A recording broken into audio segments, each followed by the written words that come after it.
Well, hello.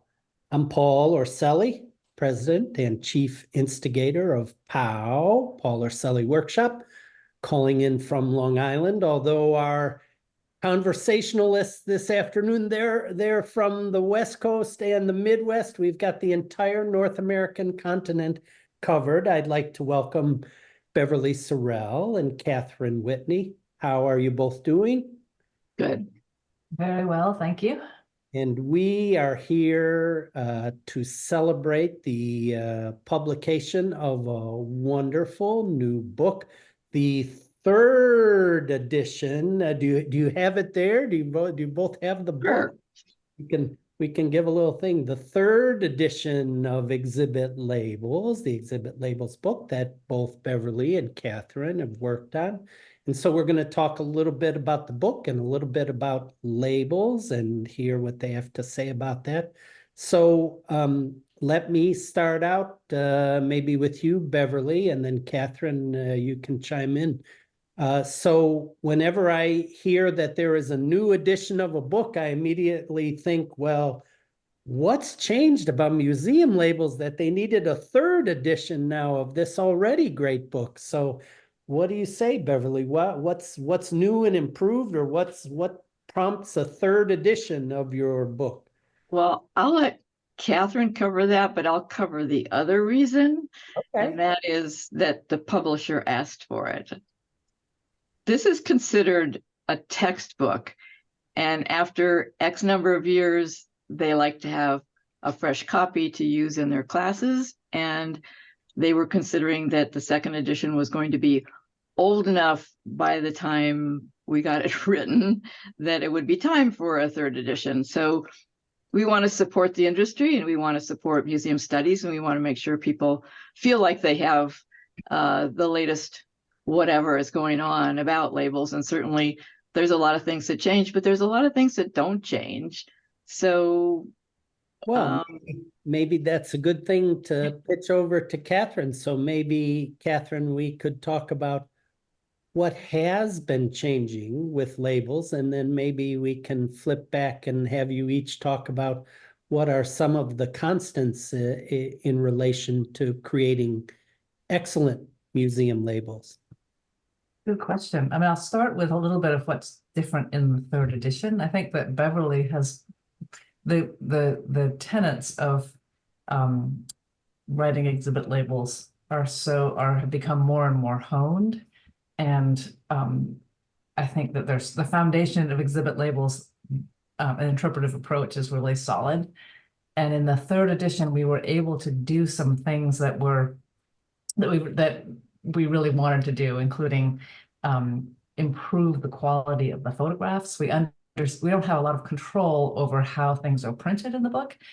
So we seized as much control as we could by making the photographs larger and putting them, either one or two photographs on a page, and also organizing them in a way that where all the photographs of labels that we include in the book are together in 3 discrete spots in the book. And that we really thought was a great way to let them stand alone if someone wanted a quick reference. Each photograph in the caption tells a story that is supported by the text of the book. So we felt really good about that change.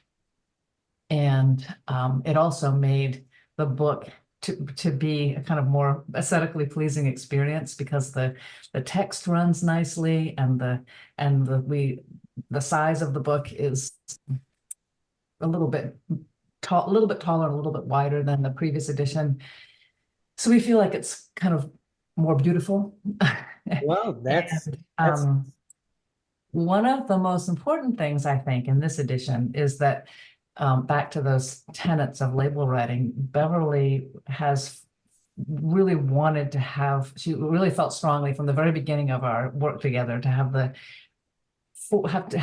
some essentials. To speak to your point that you mentioned earlier, Paul, if there's nothing else that someone remembers, then they can remember these 4 things. Do you want to say them, Beverly? Okay, well, I'll also elaborate and show that we actually put the 4 essentials, which we had gone around and around and had a wonderful journey in deciding what those four things were. And when we finally got them nailed and got them explained and got them arranged in the book, in the introduction and in chapters that featured each one of them, then in the back of the book, what you have is we have a page that has the four essentials on it, which is called a tear out. So you can rip this page out of the book and post it over your desk or wherever you're doing your writing. I love that. Also, I really appreciate that you mentioned both imagery and aesthetics. I mean, aside from the old aphorism, a picture's worth 1,000 words, I'm sure you both are well aware that labels in many cases aren't just merely text, that they actually fit into the whole ecosystem of exhibitions. But so there's the new stuff, which is great. So it's an even better looking and even has a tear out reminder. Look at that. Just an example of the spreads of the pictures. So there's an added incentive for people to get their copy of the third edition. Yeah. Katherine, you were going to mention something else? Well, just that there was a constant criticism of the second edition that the photographs were hard to read and that they weren't really good quality. And I think one thing and the publisher was really cooperative, I have to say, and then when we got down to the kind of final discussions about production, and we really wanted the things to be like, there were elements of this book that are like exhibit labels. We wanted to walk the talk. If we were saying that things needed to be all on one page, then we needed them to be all on one page. And they were very agreeable to most of our requests, which we actually felt like were demands. That's all right. So that awesome. And that felt like a win and a much better reading experience for the third edition, I think. So, Beverly, do you want to sort of give us the video interview equivalent of those four takeaways? We'll have a video here, or you take two and Katherine take two, however you like to do it. I have to get my cheat sheet.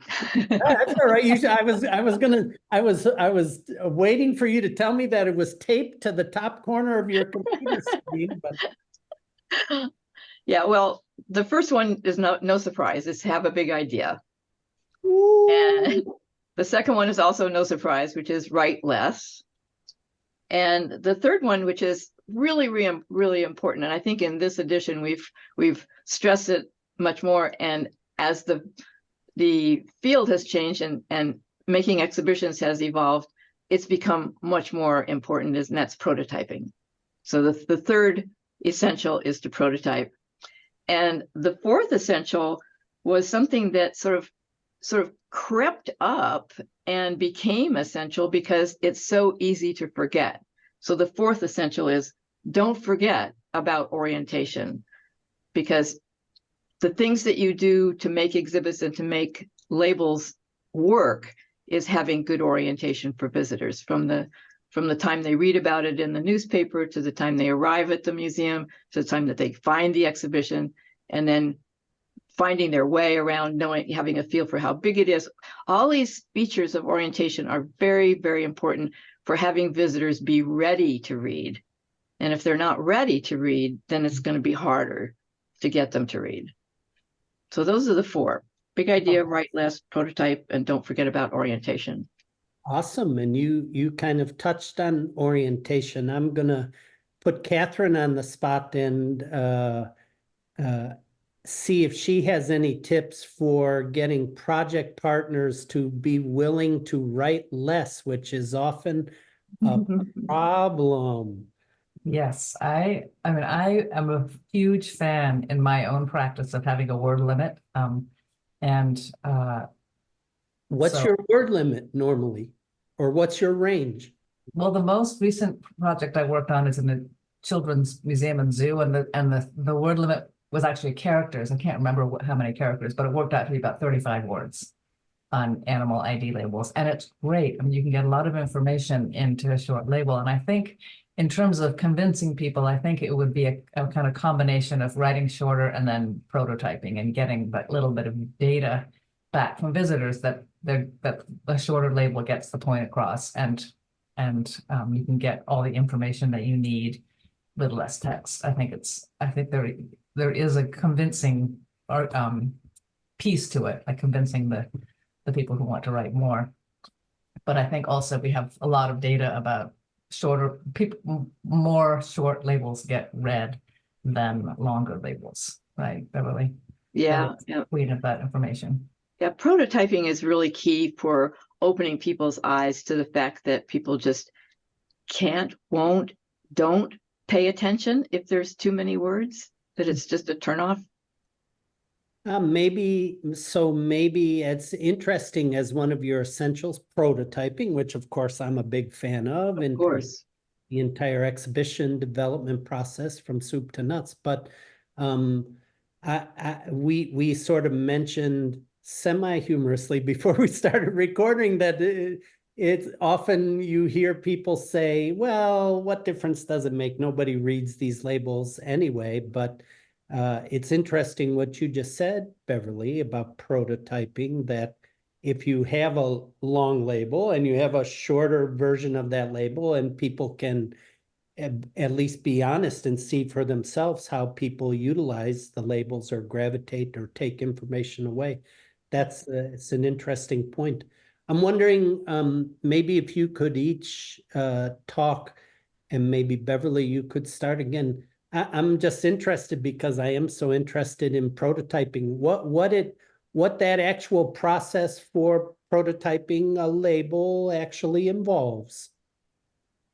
I'm going to back up your question just a little bit and say, before you start prototyping, a really, really excellent professional development exercise to do with your team is to do some unobtrusive tracking and timing of your existing visitors in some existing exhibitions, and to look for the places where people are reading labels, and look at those labels and see what they're doing, and look at the places where people are, by and large, you just keep waiting and waiting for when is one person going to stop and read that label, and what is it about that label that is not attracting attention? Is it poorly placed? Is it poorly lit? Is it too long? Is it not accompanied by something interesting nearby it? Is it lacking graphics? I mean, there's a lot of reasons that will become apparent to the team if they're out there on the floor in the real context, instead of just talking about it theoretically, saying, well, we have to tell people this before we can tell them that because they don't know and they really should know, and blah, blah, blah,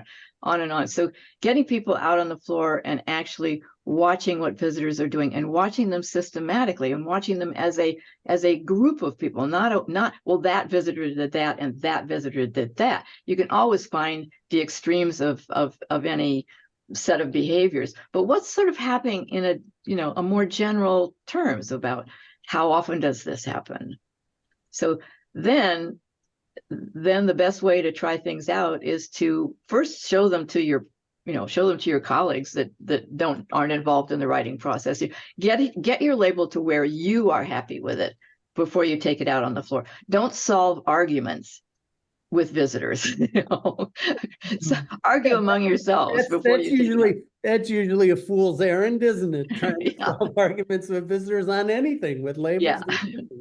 So give it your best shot, and then take it out there and invite people to participate. Say we're developing an exhibition, we want to get feedback from people, and usually people are very willing to help you because they want to be helpful. And you're not showing something that's finished and polished and colorful and has everything in perfect place, because then they'll not want to criticize something that you think that you spent a whole bunch of money on already, right? So you show them something that looks like it's not necessarily handwritten, but not a finished product. And then you ask them to read it out loud. That's another key thing, is can people read something easily out loud to themselves or to their friends or to their kids? And if they take it and they look at it and you said, please read it out loud, or the whole thing, and then go like, the whole thing, all of it, you want me to read all of it? That that's might the clue. be an indicator right there. Right. Yeah. For sure. So it's both watching what visitors do on their own when they're not invited into the conversation to be interviewed or anything, and then taking your rough drafts out and trying them out because you think they're good and you want to double check. And visitors will tell you things that you didn't notice, you didn't realize that word was going to be a problem. They will always help you really make things better. And that's the whole idea behind it. For sure. Well, Katherine, I want to ask you one question. You mentioned that you had been working on a zoo project or a children's zoo project. I'm just curious. I'm sure both of you have worked with a range of museum types and a range of different exhibit subjects. Does the approaches you take towards thinking about labels change if you're working with an art museum or a science museum or a zoo, or the types of subject matter, whether it's you know, a more difficult subject matter or that? Or do these tenets, these 4 tenets, really hold true no matter where you're using them? It's a really good question. I think the 4 tenets absolutely hold true, and I think the work comes in the kind of convincing. You know, I think that in the children's zoo project, I had the exhibit developer person was very, the designer also were very, the word limit came from them. So it was an easy fit. And I think sometimes with other institutions that there needs to be a little bit more convincing that shorter is better, and that we, you know, bringing in that data about people who will read more short labels than fewer, you know, if you have more short labels and fewer longer labels, the short will be the ones that are read. So I think it for sure is across the board. The essentials are solid, and it's a question of breaking old traditions and, you know, the way things have always been, or the way we've always written labels, and what if we don't tell them everything? And so maybe in an art museum the labels will be 50 words instead of 35, but but even a 100 word label is Maybe short. just 50. 50 would be amazing. Yeah, that would be really good. Well, I really thank you both for sharing some insights. I just wanted to do 2 housekeeping things. One is, if you want to hold up the book and give a shout out to the publisher so people know which, because there are obviously a range of publishers who do cultural museum books. So who's your publisher? Where can people get the book? This is published by Rowman and Littlefield, and we were sent a flyer that we can give out to people that give you a 30% discount if you order it from the publisher. Well, you know So what? how do we get that shared? Well, I can answer that question quite easily. Since this is going to be on YouTube, we can include it in the information below. So Okay. lucky you, viewer, you're getting an opportunity to not only get the latest and greatest book about exhibit labels, but at a discount. Yeah. So we'll include that. And the only other thing I felt compelled to say after speaking with both of you is I'm wearing my Museums Are Not Neutral t-shirt, but I wanted to say, I would love to get a t-shirt with the 4 tenets of excellent label writing. We need to jump on that.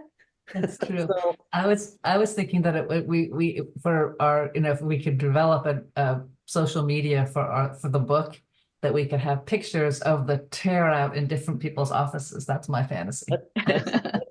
let's give people that incentive. We need to give them post your pictures of the tear out in your workspace or in your museum space, and hashtag exhibit labels 3. I mean, here we are. Yeah, That would there be you go. awesome. Okay. Oh, Katherine and Beverly, again, it's been a pleasure speaking with you. Thank you for sharing some information about the third edition of exhibit labels. And I'll be thinking of both of you during my next museum visit when I'm looking at the labels and the graphics in the exhibitions. So And thanks. send us your good examples. Okay, yeah, there's got to be a 4th edition coming up. So Exactly. all right, take care. Thanks Bye. very much. Thank Thank you, you. Paul. Bye-bye.